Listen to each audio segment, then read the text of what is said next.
Welcome to Takeology with your three boys in the lab so you can do the cooking. We got our boy Avery back with me, Alex Houston, and Matt. How we feeling today, boys? Feeling great. Feeling great. Feeling good, brother. I was off lady chase and then didn't come back too successful. That happens sometimes, doesn't it?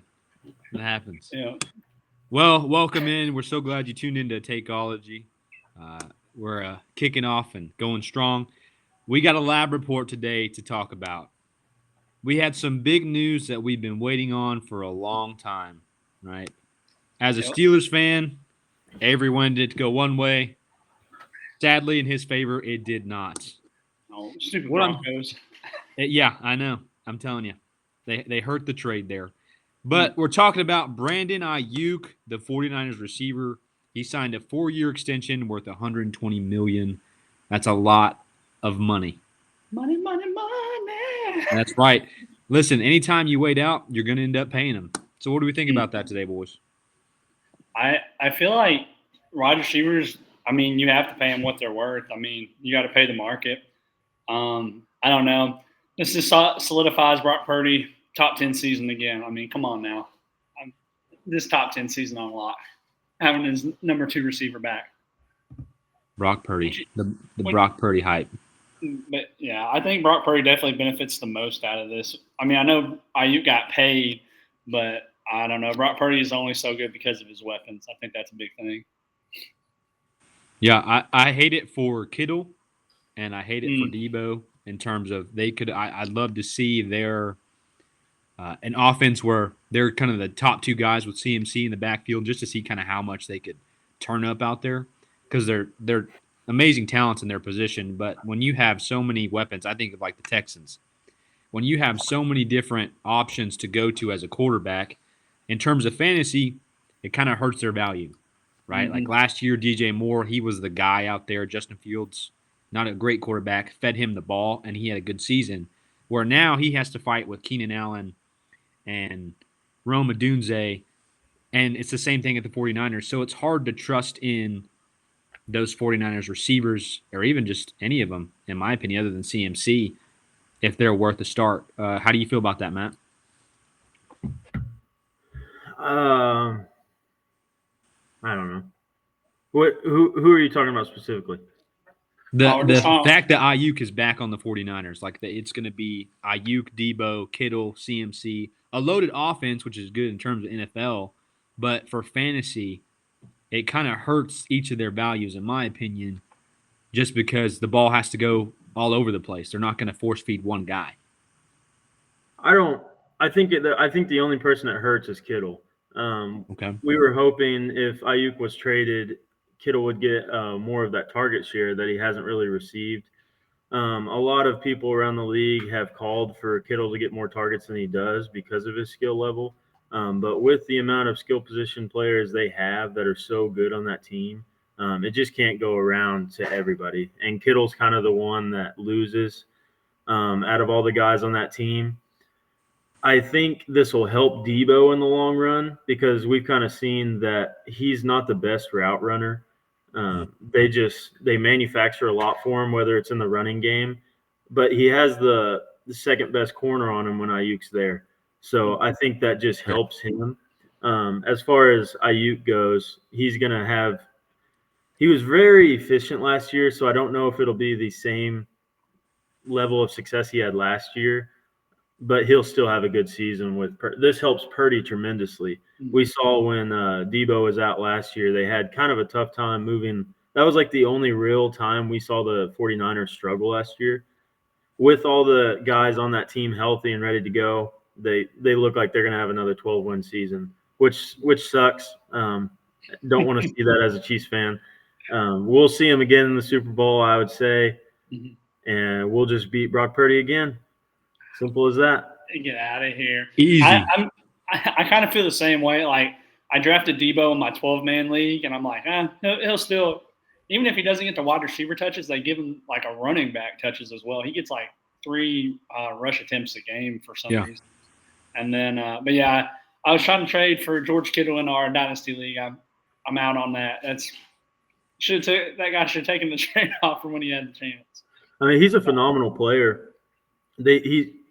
Unfortunately, him being so good at blocking hurts him in the passing game. Yeah. They just love using him to help the running game out, which in turn kind of hurts him as far as the passing offense goes. That's what I was going to say. He's such a good blocker that it takes away from getting to run those routes, which is good for CMC, good for Brock Purdy, but not good for Kittle. Let's go CMC season again. Let's go. I agree. If you're not a number one pick, though, you can't even touch the guy. So it's kind of tough. I agree. So shout out to getting the number one pick. But, I mean, do you think speaking of the 49ers, I mean, Trent Williams hasn't signed yet. Do you think they're going to re-sign him? Or are they still going to be as good? That's a big deal. It really is. Without him, who's to say? That line really wasn't that good last year. Trent Williams just helps him out so much because he's literally the best left tackle in the game.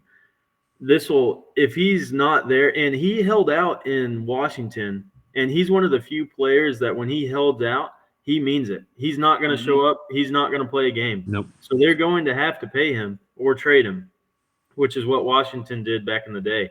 Yep. But they need him on this team. Left tackle is one of the most important positions for a quarterback.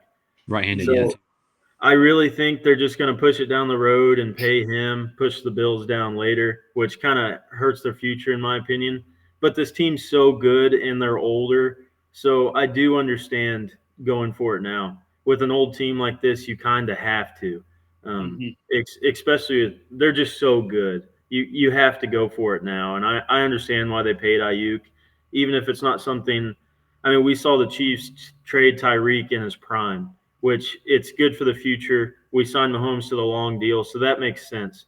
With these older players on this roster, signing Ayuk really does make sense as far as winning goes here in the short term. Yeah, I agree. But Trent Williams still has 3 years, $75 million. It's just none of that's guaranteed. That's the kicker to it all. He's still getting paid, just not guaranteed money. Yeah, he does. He wants the security, which it's understandable. A player that age and how physical the 49ers are just in general as a team, you're going to want that guaranteed money. Yep. And he'll get it. Let's be real here. One way or another. He's going to find that money. Makes more than me, so, I wouldn't complain too much. But if he can share some of that love, I'd appreciate that. So hey, you're doing the Lord's work. You're doing the Lord's work, That's buddy. true. That's true. Man, I would love me some $75 million. Not even guaranteed. I don't even care if it's guaranteed or not. I'll take it. Hey, I mean, you were a dog on the I am offensive line. That's what you were. I mean, hey, come on, give this man $75 million right now. Didn't let nobody. Actually, I probably offensively, I let a lot of people pass me. Defensively, you probably killed me back there at QB. I mean, I was struggling. I am not an offensive lineman. Never have been. Never will be. And I was barely a defensive lineman. So. But it's okay, boys. It's all right. We all have our times to shine. All right. Speaking of some time to shine, right, we'll touch on this real quick. Nothing crazy. It's not necessarily fantasy worthy right now, but for the future, we had some college football last night. We're going to have some today. We're going to have some tomorrow. I'm loving it. It's that season of football, right? Shedeur Sanders, Travis Hunter, some future picks in Dynasty that are popping up. They had a good night last night, but we have some haters in the podcast here today. Avery, what do you think? Travis Hunter, best player in college football. No argument there. I think he's going to end up playing corner rather than wide receiver because the NFL, you're not going to play both ways really. So it's not that day and age. But he's a dog. He can play whichever one he wants. I mean, probably the best player in college football. And I saw Tyreek Hill was like, don't matter if you need a quarterback or a defensive line, you're going to pick him at number one. And I agree with it. But I'm not a Sanders fan. I just don't think he's a good quarterback. He's playing old South Dakota State. I mean, I think we could have got out there and played just as good at safety as they did. There were multiple times like they were drawn, they just parted. I mean, they just left the middle of the field wide open. Also, the best receiver in college football, Travis Hunter. Why don't you double cover him? How many times are you going to leave him on an island? I mean, come on now. I mean, I can make that throw all day. But, I don't think Don't think Sanders is just. Don't think he's like number one. He's probably top 5 in this class. No argument there about that. Carson But Beck. this is kind of a weaker class, and just like quarterback wise, Yeah. way weaker than last year. So I don't know. that's I hope true. I hope he doesn't come to Pittsburgh. That's all. It would be detrimental. I would not like that. How about you, Matt? What you think?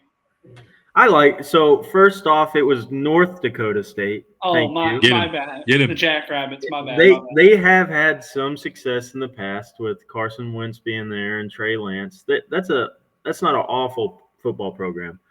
But I just think he's such a physical specimen. Like last night, he was scrambling almost the whole game. His offensive line looked terrible, and they were getting pressured by North Dakota State. Imagine what's going to happen when they're playing Oregon or at some of these bigger schools. But Sanders really handled it well. Like, I was kind of a critic of him as well, and I'm not saying I still am, but he scrambled out of that pocket last night and delivered just some absolute darts. And I do understand Travis Hunter he's phenomenal. I don't know which position he'll play. He might follow the money route as far as going receiver. That's the position everybody wants to play right now, just because of how much money they're making. But they also have another good receiver. Alex, what was his name? He tore it up last night. Oh, Thorne or something? Yeah, I think it was Horn Jr. Oh, it's Horn. Yeah. Yeah, he looked good. He looked phenomenal last night too. Their offense looks absolutely set up. Their defense was horrendous. I thought it looked pretty bad. But as far as Sanders goes, I don't know if he's the best quarterback out of this class. But as far as potential, he sure could be. He looked pretty darn good last night, and I'd like to see it against some better competition. But the way he was delivering accurate throws, sometimes on the move, sometimes pressure in his face, it did impress me. I thought he looked pretty good. Yeah, I agree with you. I mean, I don't think he's going to be the next best Patrick Mahomes or nothing, or next Tom Brady, but he'll be a decent quarterback, I think. Well, nobody's right. Yeah, nobody's Patrick Mahomes. Right.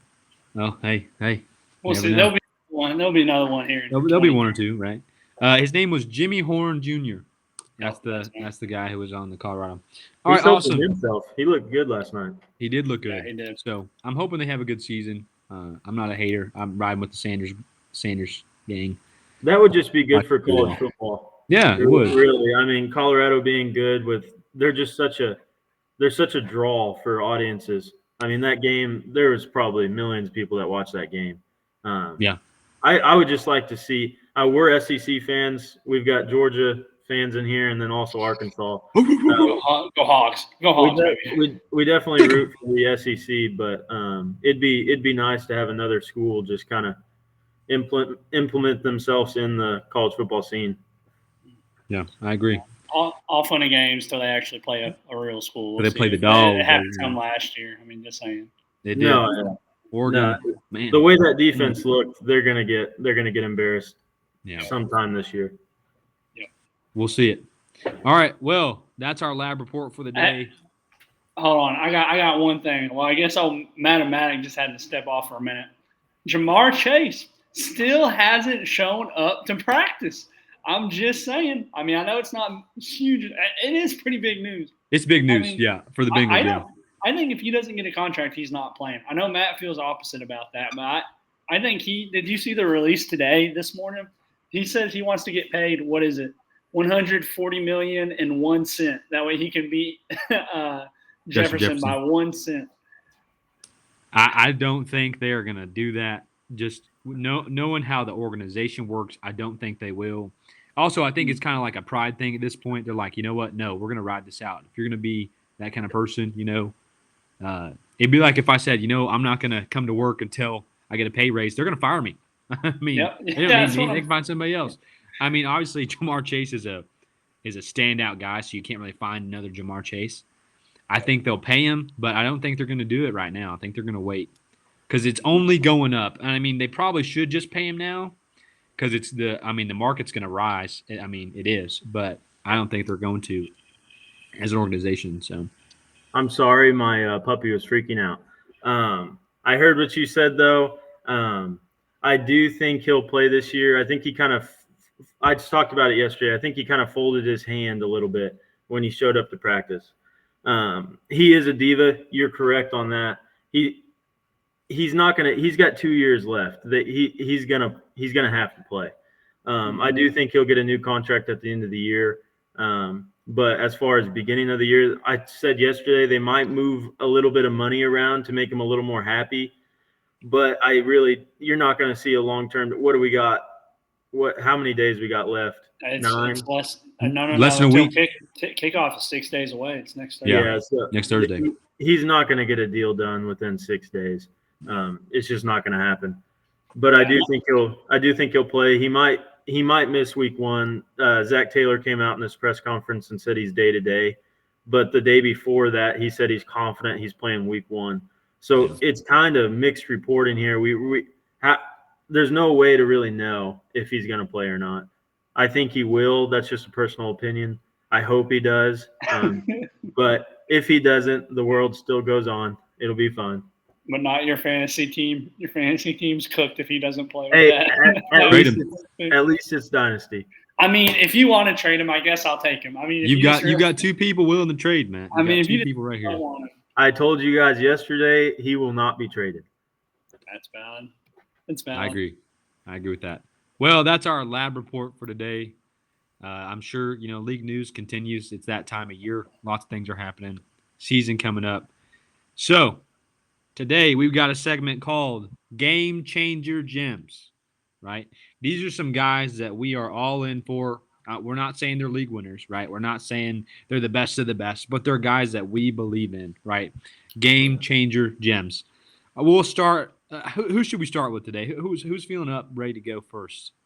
Their first game changer gem. I'm ready to dog. Matt's in the hot seat. All right, let's hear our number 1 game changer gem from Matt McDonald. Okay, so this guy is one that I very much believe in. I drafted in the 10 spot in our redraft league. With being in that spot, there's a couple different options I had. I went with A.J. Brown, but in most leagues, Gibbs is going to be that 10th, 11th range. But since we're in a 10-team league, I got the 10th and then the 11th pick. I ended up going with Gibbs over Taylor, Kyron, and those type of guys. The reason I went Gibbs, I really think his potential is just uncapped. Last year we saw him, he was kind of in a split backfield with Montgomery, who in itself is actually a pretty good running back. He's getting a little older, but last year, this might surprise you guys, Gibbs actually had 680 of the total snaps, and Montgomery only had 555. And it's kind of looked at last year as Montgomery having just a split backfield, and it was pretty even across the field. But it actually wasn't. Gibbs outpaced him towards the end of the season. He started getting most of the looks at the end. What really excites me about Gibbs is his targets. This guy is a pass-catching machine, and when he's in the open field, he really can make anybody miss, no matter who it is. So he had 71 targets last year to Montgomery's 24. So he's definitely the target leader in the running back backfield. And with them losing Josh Reynolds last year, Josh Reynolds is not going to move. He's not going to move mountains for you, but he at least got some targets in that offense. And I'm hoping what will happen is Gibbs just gets an even larger target share this year. Last year, Gibbs had 182 attempts on the ground, and Montgomery had 219. So Montgomery outpaced him a little bit as far as rushing goes. But Montgomery in total only had 1,000 yards to Gibbs' 945. So Gibbs was much more efficient. He averaged 5.5 yards per carry. Montgomery only averaged 4. So I think that kind of shows you the difference in age and explosiveness between the two backs, because Detroit's line is one of the best in the league. With Kelsey retiring, I really think it is the best line in the league now. And I know Gibbs had the slight hamstring tweak in preseason, but it looks like he's going to be ready week 1. My last point is Gibbs only caught 52 of those 71 targets. So with him coming into a second year, he should be more reliable of a pass catcher this year. And we saw when he's got the ball, he is just absolutely explosive. And then I had one final thing, and this is really important fantasy wise. So Gibbs had 55 opportunities within the red zone. So that is just pretty phenomenal. It can give you a lot of potential for him to just carry you on a weekly basis. At the beginning of the year, Montgomery had the lion's share of the red zone opportunities, but as the year went on, it pretty much flip flopped in its entirety. Gibbs was getting about 75% of the red zone touches, and then Montgomery had the rest. So I think this backfield is kind of flip flopped to where Gibbs is now the lead guy, and Montgomery's going to play. There's no doubt about it. He's going to be on the field, but I think Gibbs is going to get the more important touches, and he's so much more valuable in the red zone and as far as pass catching goes. So I'm pretty high on Gibbs this year. I really think he can carry a lot of teams this year, and I'm just excited to see him play. But do you guys feel like Gibbs has finally taken the lead role over from him? I think he's taking the lead role. I just personally, I hate committee running back outlook in terms of fantasy. For NFL like reasoning, it's good in terms of like injuries, in terms of just fatigue, and it makes a team better to have two guys that are two different people to go out there and play. But for fantasy, and I'll talk about this in a little bit. I had a guy last year where I would watch him all the way down the field. They got to the goal line and they put somebody else in. And I would just get enraged watching that happen. Because it's like, my guy has worked this hard to get there. Just let him get in the end zone.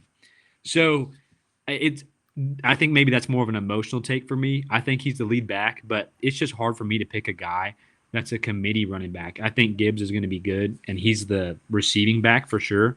But I love Montgomery too, and I think Gibbs, if he gets hurt, I value Montgomery in terms of that. If I'm not going to pick Gibbs, I'm definitely picking Montgomery. You know what I mean? But I agree with you. I think this is his year, and this is his time to prove it. You know? Yeah, I'm kind of on the same boat. I think I would have taken Jonathan Taylor over Jahmyr Gibbs. That's just me personally. But I know when you feel a way about a guy, you got to take him. So like if you believe him, you got to take him. And I mean, I've always had Jonathan Taylor, the good experience. I haven't really had the bad. So you gotta survive that. I was looking at this, and it looks like Montgomery only played 14 games while Gibbs played 15, and Montgomery was the running back 9, while Gibbs, that's in points per game. Montgomery was actually running back 6, and Gibbs was 11. So I mean, Montgomery's still a dog. I think like he's still going to get I think it's a closer 50-50 than people think. I don't think Gibbs is going to get like 70-30 or 75-20. It's going to be more like a 60-40, 55-45. Just because I think this is probably the best 1-2 backfield in the league. Like, I mean, the only one, I mean, think about it, the only other one you think of is like them. You got Dolphins. Tony Pollard. Yeah, the Dolphins. You got Tony Pollard and Spears, and you got like the Steelers. Those are really the only ones you're like, oh, these are competent running backs and these are the best too. And I just want to say explosiveness. I'm just saying Gibbs did have more 20-plus yard touchdowns, but what is the longest run do you think Jahmyr Gibbs had? What's the longest run? I just saw this stat. This is why I'm bringing it up. It's just a fun stat. I feel like I watched a game where he just broke out and went forever. I want to say like 86 yards or something. I think he's saying it because it's not very long. That's what I know. But what do you think it is? I'm gonna say 25. His longest 36. Yeah. You want to hear Montgomery's longest? I'll just tell you 75. So maybe it was Montgomery I was watching. It was Montgomery that had. But I agree. That's just funny to me that the more explosive guy had not the longest run on the team, which cracks me up. But I agree. I think you're right though. I think it is going to flip, and Gibbs is going to be like the number one. But the hamstring, like, it worries me because I guess hamstring injuries like reoccur more often. Mm-hmm. But I mean, if you're willing to take the risk, it's not really a risk. He's going to be a dog regardless. So, yeah, you guys are 100% right. This is such a good backfield. They're going to give opportunities to both.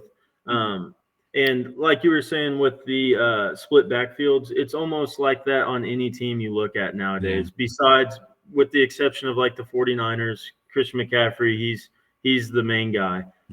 Probably in Baltimore, Henry, that one's a little dicey. Their backups are not good, but Henry is old, so I really don't know how they're going to work that out.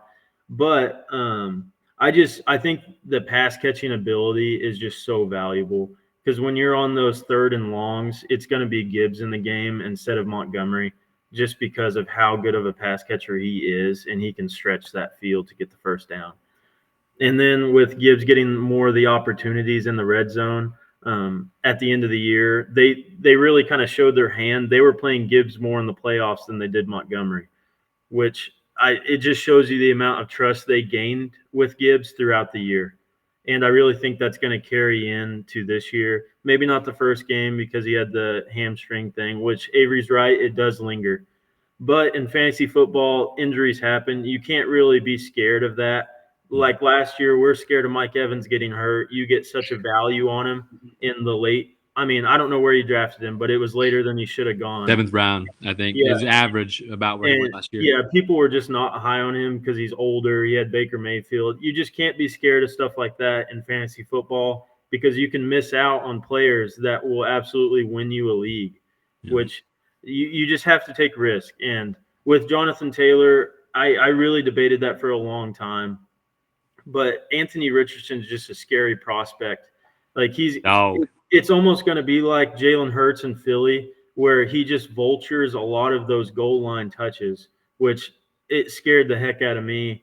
And then Jonathan Taylor's had some injury concerns as well as Kyron, who is in consideration for me.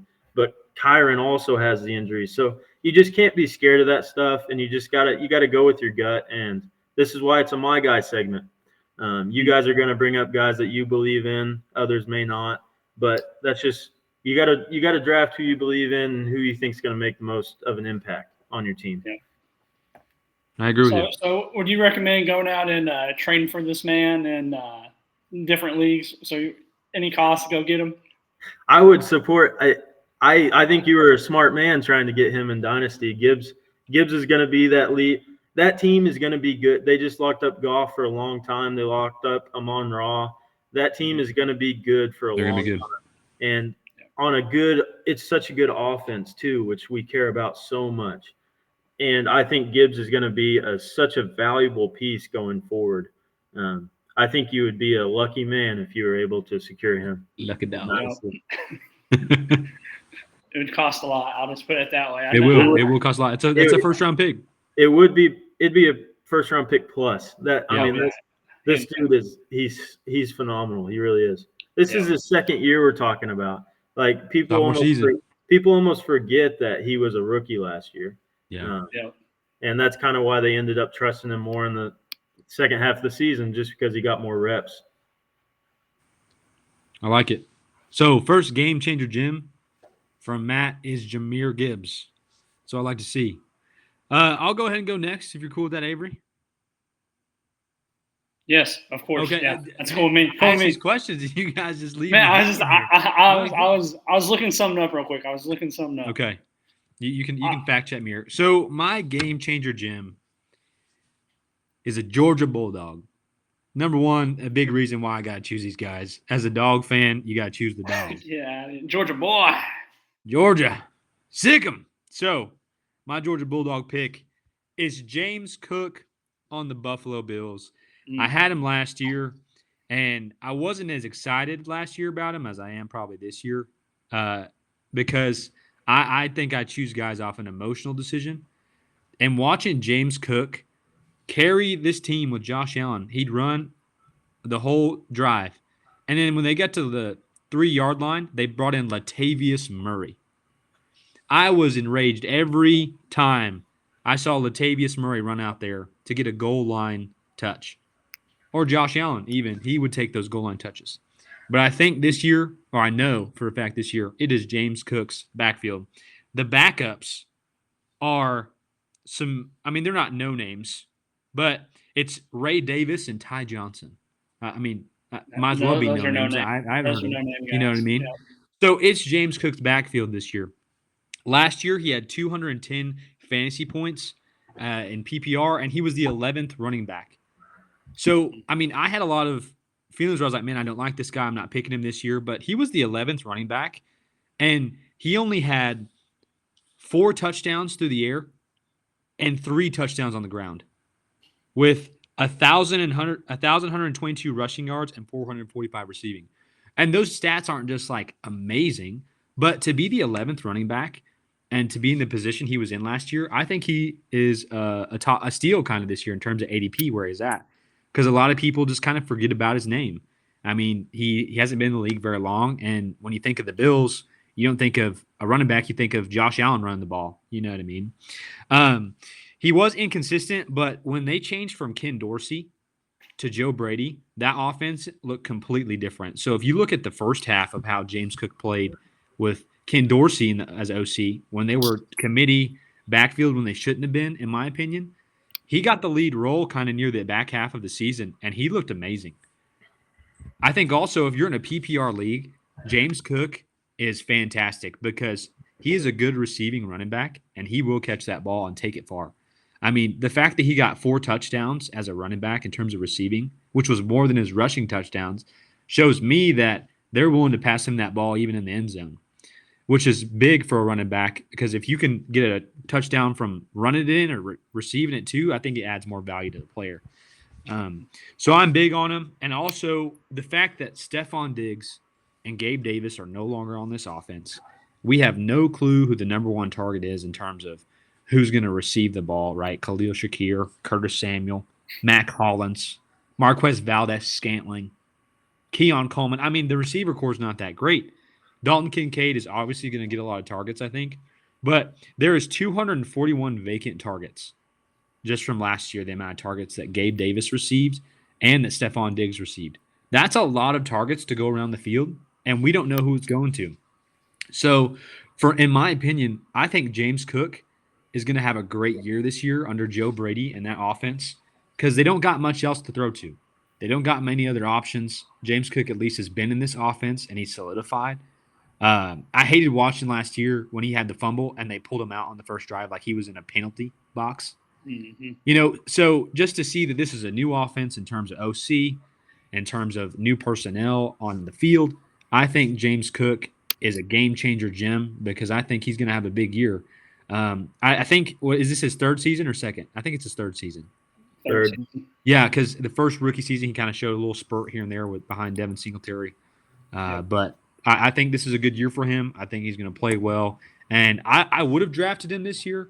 I didn't really get the chance in my position. But I had him last year.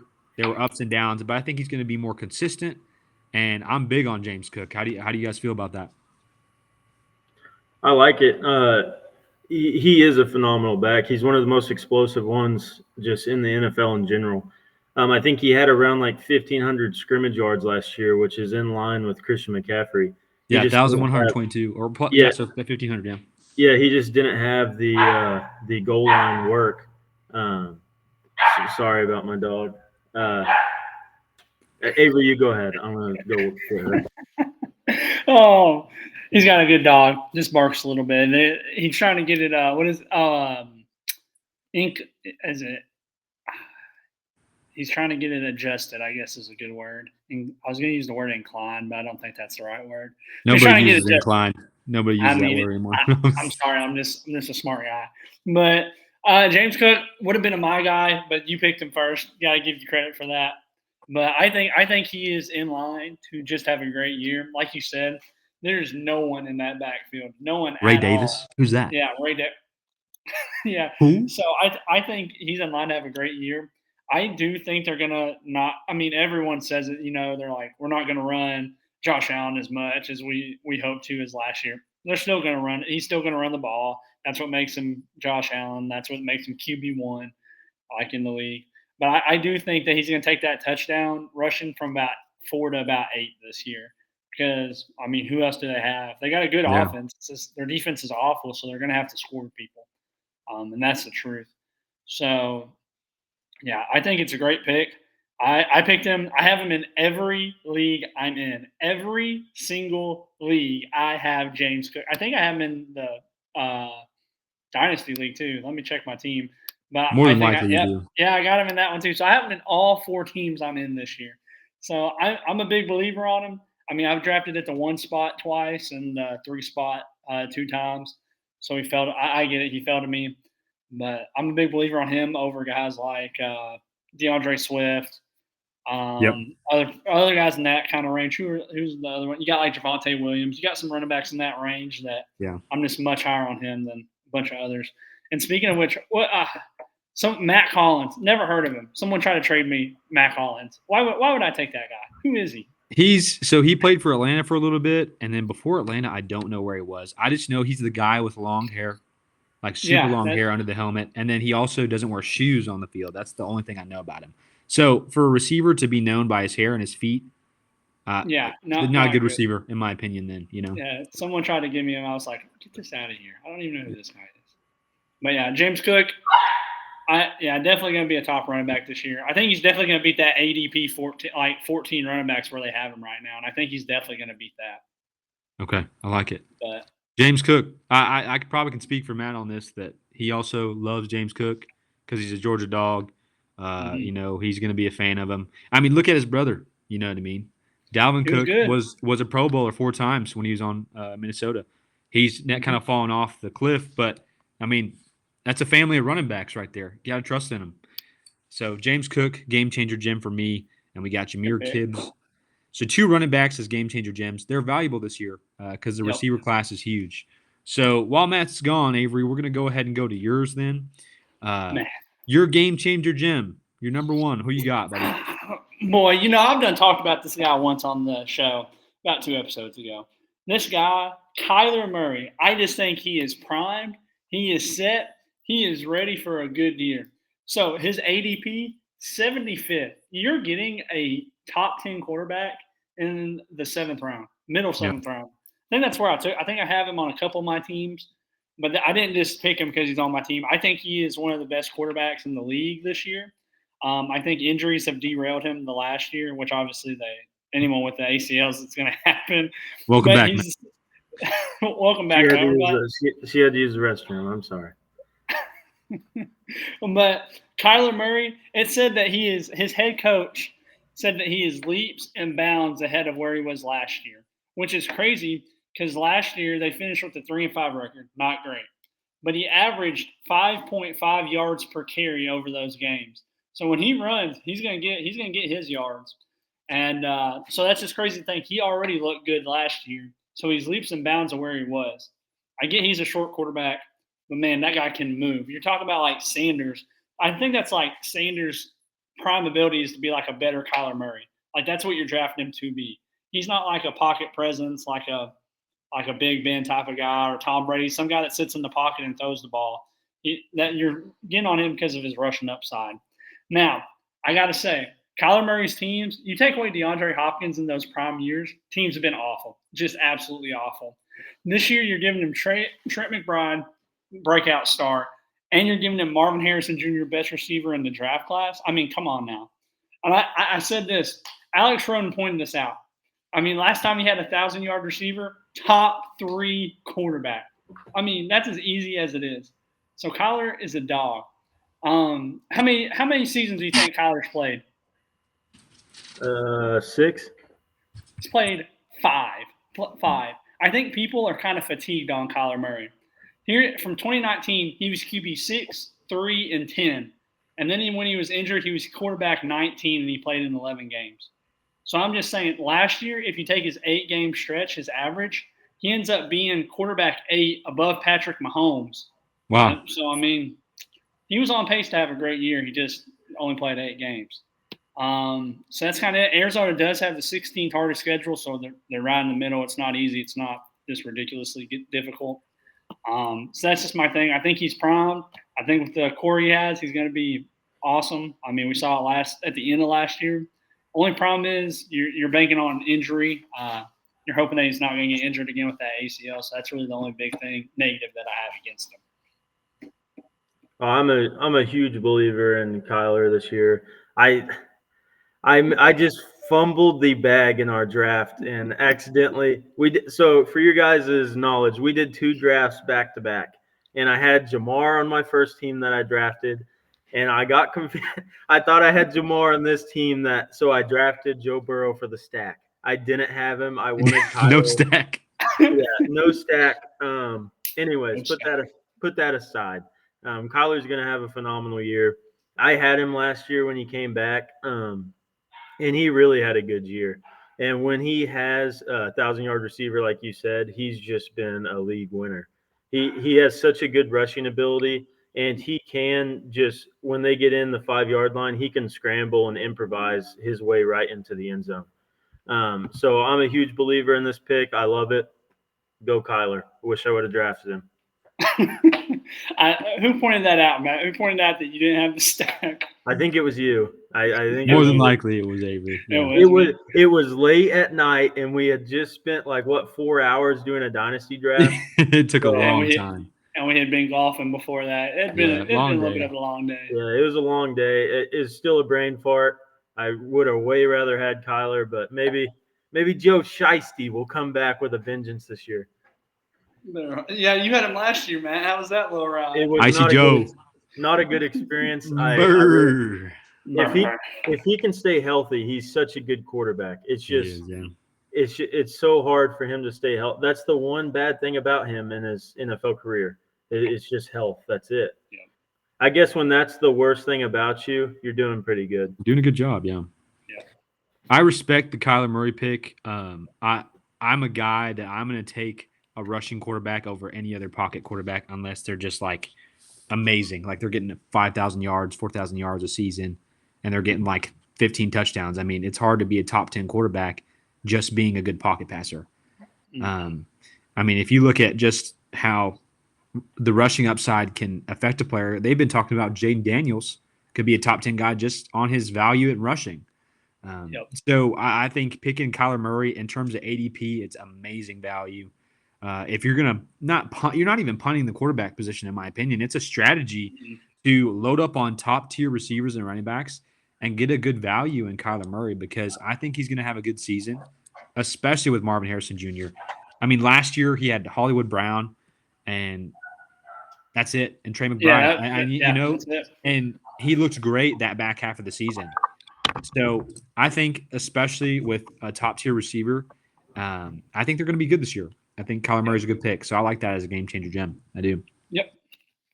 Awesome. So we've got Jahmyr Gibbs, the James Cook, and a guy named Kyler Murray. We'll go through another round of game changer gems. So these are guys that we love. We love them. I figured we'd do a snake process here. So we're going to go back to Mr. Avery with your next game changer gem. Who you got, buddy? Man, I mean, this guy, it's not agreed on by everybody, but I have faith that this guy, dog, and that man is Chris Olave for the New Orleans Saints, baby. Who dat? But disgusting. This is a wild take. I am telling y'all, Chris Olave's prime. Listen to this. He was the 24th ranked receiver last year. I know that's that's a wide receiver too. Yes, but this year he's going at the 25th ADP spot, which ADP doesn't matter because this is my guy regardless. I'd have picked him. Well, I had the first pick. I'd have picked him at 20 most of the time. You picked him at 1? No, I wouldn't pick him at 1. I had that little snake draft. I came back at the 20, so I had to take him. It was like him or Devontae Adams. And so I took him. But anyway, the back half of last year, we knew the front half wasn't good. Like the first 8 weeks wasn't very – him and Derek Carr just weren't on the same page. I don't know what it was or why it was, but they just weren't. The back half of the year from week 10 on, 15.6, 16.2, 23, 13, 10, 18, and 16. Pretty solid numbers for a wide receiver. He missed week 16, and then in week, I think, 14, he only had 7 points. That's because he only had 28 yards. I think he got hurt that game. I think he had a concussion or something. But anyway, so what I'm saying, back half of the year, awesome. I mean, just great. Problem is, last year, red zone targets from the 20-yard line, he only had 12 red zone targets. I mean, can only go up from there, right? I mean, I know the Saints are a run-heavy offense. I mean, that's just Taysom Hill's going to get 4 rushing touchdowns each year. Don't know why, but he's going to get them. But, I mean, you're telling me your number one receiver only got 12 red zone targets? You're telling me that's not going to change? They got rid of Michael Thomas, who I think had 6 touchdowns last year. So I'm saying there are plenty of opportunities coming up. We've talked about it before. Rashid Shaheed, we just don't think's the guy. I just don't think he's going to take that next step up. They haven't drafted another wide receiver. So, I mean, who are they going to throw to? That's kind of like the argument we've had for a couple of these guys. Like, there's no one else to throw to but Chris Olave in this on this team. And when he was thrown in the red zone, he caught like 75% of his targets. So, I mean, it was pretty good. But he just has to be targeted more. I think him and Derek Carr are going to work on that. So last year he had 138 targets, 87 receptions, 1,100 yards, and 5 touchdowns. And he averaged 12 yards per catch. I think that is his floor. I think that's his floor. I think that's the worst it can get. I honestly do. He's projected for 90 receptions, 1,200 yards, 7 touchdowns, 1 rushing yard. Just 1 rushing yard. That's it. And then he's projected 158.7 total points. Here's why the 158.7 points matters. Let me pull it back up. He is going as the number 12 receiver right now. The only guys he's behind, Nico Collins, Mike Evans, Samuel Wilson, Nakua, and then your top guys, Brown through CeeDee Lamb. So I'm just saying, I think Chris Olave can finish above guys like Nico Collins and guys like Garrett Wilson. I think he can do it because there's no one else. I mean, Garrett Wilson's in the same situation. And honestly, we don't know how Aaron Rodgers is going to be. I mean, same situation. So you're talking about a guy who's projected to be top 12 to 8 wide receiver. I don't think he can be wide receiver number 1. He's not Justin Jefferson. He's not CeeDee Lamb. He doesn't have the quarterback for that. But I do think you're getting a guy who's going to be a top 10 receiver. I just think he's going to have a breakout year this year because Derek Carr is going to give him the ball. And finally, the Saints have the 5th easiest schedule in the league this year. The 5th. So they're not playing just elite, which can change. I mean, it changes once the year starts. But they're playing the 5th easiest schedule. And I think with that, and I think they're going to be a pass-heavy team this year. And so we're going to see Derek Carr and Chris Olave connect, and he is going to pop off this year. I'm telling you. Mark it down. Mark it down. I do think he's going to finish better than guys like Nico Collins, who's going to have to find his way out of a 3 wide receiver deep field. I mean, that's just because he's not going to split snaps with anybody. There's no one else to throw the ball to. I respect it. It's hard to catch a duck, though. You know what I'm saying? So I just don't know. I don't know if Derek can do it. I'm just not big on Chris Olave. I don't like Derek Carr that much. I'm big on Alvin Kamara because it's easy to throw a 2-yard pass to a running back for him to take off. But it's just he is the only guy, which I think would be the only thing that would make me want Chris Olave is because he is the number 1 receiver and there is nobody. Rashid Shaheed. Like, I don't even know who that is. You know what I mean? So Chris Olave, I understand, but I feel like I have to agree to disagree with you, right? That I completely – you validated it, and, like, the more you give me the stats, I'm like, okay, I'm with you. But, like, in terms of a guy I like, I'm not a Chris Olave guy, you know? My thing is if you like Garrett Wilson, I feel like you also have to like Chris Olave in that sense. That's like, I feel like I'm not a Garrett Wilson guy either, though. So okay, see, that's what I'm saying. I think if you're going to be like Garrett Wilson's going to have a good season, well, then by like additional properties, you have to also like Chris Olave. That's just kind of my thing. What do you think, Matt? I like Chris Olave, the player. He's a phenomenal player. He's got all the talent in the world. I don't like Derek Carr, but I go back and look at his stats last year, and he had a 68% completion rate. He really wasn't that bad. He had a 98 passer rating. He is what he is. For some reason, the connection between him and Olave just hasn't been amazing. Yeah. But as you said, I mean, getting 138 targets, that's a way to be a top 10 receiver. And he's going to get that amount of targets again this year. And like you said, I don't necessarily think he had 1,200 yards or almost 1,200 yards. I don't necessarily think that's his floor, or I mean you said floor, right? Yeah, I said the floor. I think. Yeah, that's pretty wild. I think that's about as high. I think that's about as high as he's going to go. But where I do agree with you is the receiving touchdowns. That can grow tremendously if him and Derek Carr can get that connection in the red zone.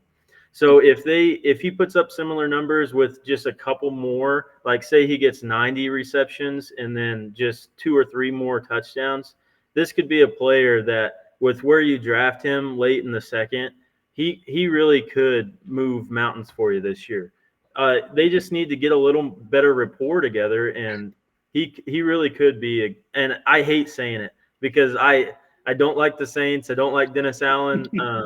But Olave, just as a player, you can't deny the talent. Mhm. So if Derek Carr can just get him the ball consistently in the end zone, he really could have a great year. I see why you say it. I really do. I see the potential there. So it just depends if him and Derek can connect a little better in the end zone. But I don't hate it at all. I do hate Derek Carr, but I don't hate the Olave pick. I saw a meme of like Derek Carr was trying to sign jerseys and no one wanted them to sign his jersey.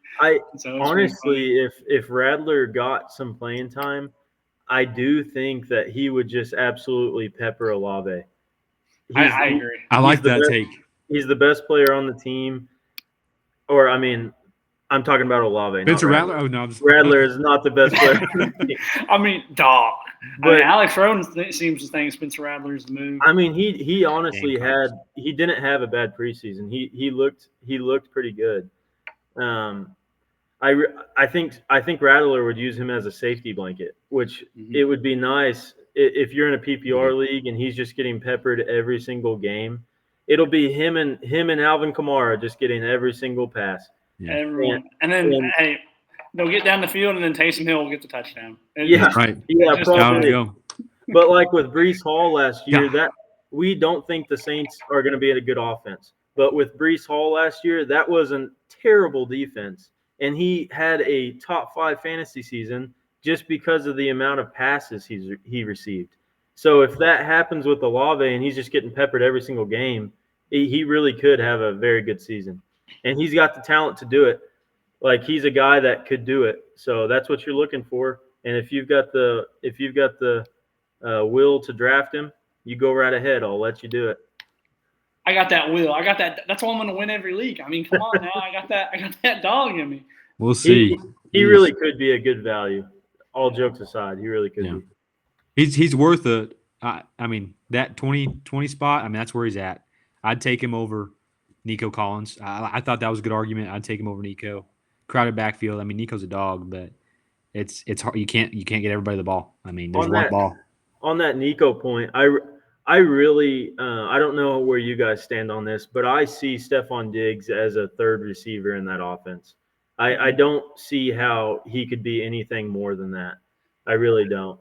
I think he could maybe be the 2, but I don't think he beats out Nico Collins for the 1.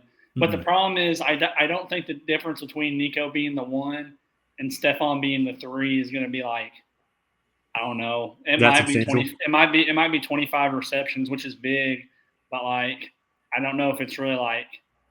I mean, if he's not going to have 90 receptions, he might have like 75, Nico. But if you're saying Tank Dell then has 60 and Stephon Diggs is going to get like 50, I mean, they're all going to end up being like wide receiver 20 something. Like Nico and Tank, they both averaged like 7 targets last year.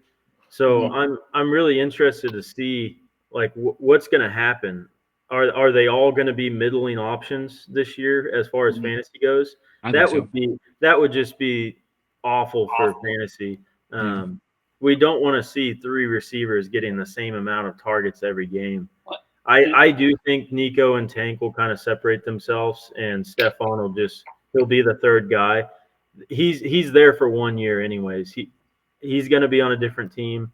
And Nick Wright pointed it out. This could be a Hollywood Brown situation next year where the Chiefs get him for 1 year on a team-friendly deal, and he plays for that next contract. Watch out for that. If we get Stephon next year. Oh, Lord. It's already Diggs ain't taking no small contract. That's just not his personality. You know that he's going to get that money. But with that being said, though, if he doesn't have the success this year, he ain't gonna get paid. He's all about the money. That's who he is. But I know he is, but what if they're not offering to pay it? someone will offer to pay it because you got like the Panthers that suck. But, Yeah, but I mean, Put some respect on the Panthers. have you seen? I saw that video. Quick tidbit. Well, one, you still got to remember Dalton Schultz and Joe Mixon are in the mix, so they're going to get receptions. I mean, it's just a fact. So they're going to get even less. So I mean, that's why I'm not taking it. I don't have any Texans players on my teams, regardless. I think I have Schultz because I picked him up as a free agent. But I saw that video from the Vikings where they're like, "Who would you least like to date your sister?" And they all said Stephon Diggs, and it just cracks me up. That's a good video. But I just think it's because I think that's part of the reason I don't think Diggs will take a pay contract or a contract cut. That was a good point with Mixon. He has just been a pass catching back over his career, especially in Cincinnati. So if he brings that over, the Texans really didn't start throwing to the back until late in the season when Singletary kind of got all the snaps. Mm-hmm. So with Mixon being there and him getting the receptions, and Schultz was a targeted guy in that offense last year, and people kind of forget it, like you said. So there's just a lot of mouths to feed in this offense.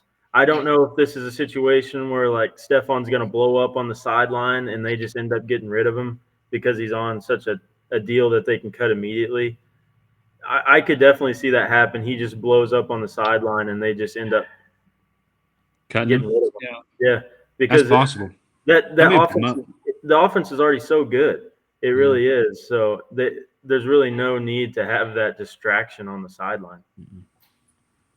I mean, you got to think there's the amount of corners that you got to take to cover 3 elite receivers. I think Tank's going to be elite one day. So, I mean, really 3 elite receivers, that's tough. So, really, I think they just got Diggs to take another guy and to have a name out there that scares people. You know what I'm saying? I don't think he's going to ball out. All right. Well, we're going to keep going with our game changer gems. Got 2 more to take on. We'll do the snake, so I guess that goes back to me. I got another guy that I had last year. Listen, he's not necessarily exciting, okay? But hear me out. This is a guy I do love. We're going way over. We're going way over the hour mark because this guy's going to take us 20 minutes to argue about. I'll go. If we don't argue on him, we'll go quick. All right. DK Metcalf, the tank, the big boy, Hoss out there. DK Metcalf. I'm a fan. Okay. Last year I had him, and even for James Cook, I sat both of them on the worst week to sit them when they both had 40. Yeah. Talk about the most mad you can get anytime. And it's just awful. If you do fantasy, you understand. So he was receiver 16 last year, and he played 16 games. He had 225.4 fantasy points in full PPR. He had 1,114 yards and 8 touchdowns. Now, I mean, it's not like great, you know, but the touchdowns are big there. I think this year he'll have a better year than last year. I mean, at least in terms of yards for sure. I don't know if he can have 8 touchdowns this year. Jackson Smith and Jigma is going to, I think, get a lot more work this year, hopefully. Tyler Lockett's, I mean, he's in the nursing home almost at this point, so I'm not worried about Tyler Lockett too much. The big reason why I'm big on DK Metcalf this year as a game changer gem and like a my guy, the new OC and new head coach. It's a whole new system.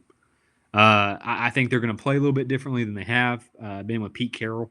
Never was a huge fan of the guy. I mean, he did good, but the OC is Ryan Grubb from Washington. Listen to these stats, okay? With Michael Penix Jr., who led the nation in passing yards at 4,128 and passing yards per game at 324.5. He was ranked 3rd with 33 passing touchdowns, okay? So Ryan Grubb knows how to lead an elite passing offense as long as he's got a quarterback that can do it, right? The only thing that I am kind of iffy on in terms of the Seattle Seahawks is Geno Smith. I am not a huge Geno guy. I mean, he can throw the ball, sure. He can be a quarterback. But can he lead a top 5, top 10 receiver when he's got Tyler Lockett and Jackson Smith and Jigba? I don't know. I'm not saying he's DK Metcalf is a league winner, but in terms of ADP value where he's at, it's not that bad. I'm just a big fan of DK this year, and I think, I mean, he's going to command targets. It's who he is. He gets end zone targets. I mean, I watched a game where he got every end zone target every time they were down there, it felt like. I mean, he's the guy, and they're going to throw him the ball. So I like that about DK. Another issue I think I have, if Geno went down, you know who their backup is? No, who's their Nope. backup? Sam Howell. So not a very Mm. exciting name there. So if Geno goes down, there's no hope for this team, honestly. Maybe, I don't know. He'll throw that ball too. So it's not exciting. It's not the best thing in the world, but I am a big fan of DK. He's going to get end zone targets. He's going to get his yards. I mean, he's consistent. That's what he's done. He's a dog. He's huge, deep threat. He can get them short routes, bigger than every corner it feels like out there, anyways. And he can beat him off the line because he's just strong. So I'm big on DK this year. He's my game changer, Jim, number 2. How you guys feel? It's kind of a tough one. They are almost like the Texans in a sense, to where they got 3 receivers that they just spread it around to. If you actually look at the stats last year, he got 109 targets, but he only caught 66 of them. Yeah. And a lot of that's on Geno. A lot of it are inaccurate passes, yes. But DK has never been a guy that's just he doesn't have a magnet on his hand to catch those balls. He's kind of a possession receiver, kind of like Adunze was at Washington coming in, the rookie this year. He does get the red zone targets, like you were saying, but a lot of that was kind of carried on that one game where he had the 3 touchdowns in the single game. That's fair. I think that was against the Cowboys, wasn't it? Yeah, I'm talking. They peppered him in that red zone that game. Yeah, I mean when he's hot, no corner can guard him. Yep. It's just he's a very inconsistent receiver, and I think something that will surprise a lot of people is Tyler Lockett got more targets than DK did last year, which is disgusting. But yeah, he outpaced him. I think it was only by 3 targets. So, but Tyler Lockett got 122 targets. That's kind of absurd. And then the Jackson Smith and Jigba, he got 93 targets. So they really do spread it pretty evenly across those 3 receivers. And they did just extend Tyler Lockett, which no one likes to see. He's an older receiver, not really sure. I mean, he's still productive, which is kind of sad to see. You don't want to see that if you're a DK manager or a Jackson Smith-Njigba. We've all expected him to just come into the league and start tearing it up, and it just hasn't happened, which he got a lot of receptions behind the line of scrimmage last year. They're trying to manufacture receptions for him. I really hope they kind of let him go down. I mean, he's a phenomenal route runner, so I kind of hope they get Jackson more involved this year, which I think they will with the new OC. I think the ADP value's there. He's just kind of a scary receiver to put a lot of hope into. I'm a big risk taker. Take them risks. I mean, the touchdowns, they're worth a risk. You saw it last year. He can have a game where he puts up 3 TDs. Yeah. But on that same coin, he's so inconsistent that you sat him that game. You had him sat down. I also had some top receivers though, so no, I understand that, it was but hard, his inconsistency forces you to sit him on weeks that you feel it. You feel it, yeah. Yeah, and you sat him on a week and you missed out on the 3 touchdown game. That's just a tough pill to swallow. You're telling me. You're telling me, man. It would just be nice to have a receiver that you feel more security in. But with where he's drafted, you kind of have to take the risk. You gotta take him. So I don't hate the pick. He's got the potential to go crazy. It's just you never know what's going to happen. Jackson could take that leap this year, and he could be outpacing him in targets. You really just never know. I think a big thing on why he's a game changer, Jim, this year for me is the new coaching staff changes.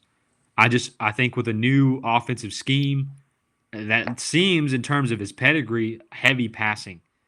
I mean, if they pass that ball a ton, those receivers are going to get the ball a lot. And I think Tyler Lockett he shouldn't be getting the targets this year. I feel like that's the case. So I have DK big in terms of if they pass this ball a lot, DK is going to get that ball because he's gonna create open spaces. He's just huge, and he's an athletic specimen. The dude's a dog. Since we got a little bit of time left, we're going to get to Matt's last game changer, Jim, and then we're going to get us out of here for today. Hold on. Oh, real quick. Real quick. Not anything. I'm just saying the week you didn't start DK Metcalf for the 30. I also didn't start Calvin Ridley for the 30, so it evens out. You would have That's lost. valid. Just That's saying. valid. The week before, though, I didn't start Just had James to bring Cook, it up. Just had to and he bring had it up for the 32 as people. well. Just had to bring it up for the people. But all right, that's all. Good I championship agree though. game. It was a good I think championship DK game. Metcalf's fine. I just don't know if I'd pick him over guys like DJ Moore and Devontae Smith and Michael Pittman and Jalen Waddle where he's fallen. But I don't mind him being. If you believe in him, then I don't mind. If you really think with your gut, that's who it is. I do believe in Michael Pittman too. Just throw that out there. But so it's a hard area for me. But Matt, go ahead and give us your last game changer, Jim. Yeah, I'll be quick on this one. He's not super flashy. He's just going to get the job done. That's what he does. His name is Mark Andrews. So when he's healthy, this guy averages he's on the field 85% of the snaps. He's always out there. He really is. So within the fantasy, there's like 5 guys that can finish top. They can finish in that first place spot for the tight end position. I think Andrews is one of those guys. He averages 80% of the snap share. He gets targeted over 6 targets a game when he's on the field. He's Lamar's favorite target. And then he gets on average 3 red zone targets a game. And he's such a big guy. He's going to come down with the majority of those. It's the receivers over in Baltimore. They aren't red zone target guys. It's either going to be them running it in, Lamar scrambling, or it's going to Andrews. It's one of those 3 options. And I just feel very secure having Mark Andrews as a tight end on your team. You know he's going to be there. You know he's going to get the targets. He's Lamar's favorite guy. I think he's just a really safe guy who's going to put up good points for you all year. The only concern with him is the injuries. That was kind of a fluke one last year. It was just a bad tackle, and it just ended up hurting his ankle. And they have a good backup likely. So if you did have Andrews and he went down, you could just pick up likely, and he would almost fill in the same position. Likely did really good last year when Andrews was out. So you could take Andrews, and if he does get hurt throughout the year, just pick up likely off the waivers. He's not going to be on a team as a backup tight end. So you can just pick him up off waivers and just go on with your life. But Andrews is just he's just such good security. You can trust him every week. He's going to get you those points. So that's why I chose Mark Andrews. You think he's going to finish number 1? My guy, you think he's going to finish number 1? If he can, I think there's a huge caveat there. If he can stay healthy, and it's hard. Like Travis Kelce, he's an older tight end. He could finish 1. The safest option is probably McBride, because I know you're giving me that face, but Travis is so good. McBride is probably going to get the most targets out of all these guys. Yeah, so McBride's probably the safest option. Laporta, he did so good last year off his touchdowns. He had an unbelievable amount of touchdowns last year, and I don't know if that's going to be consistent for this upcoming year.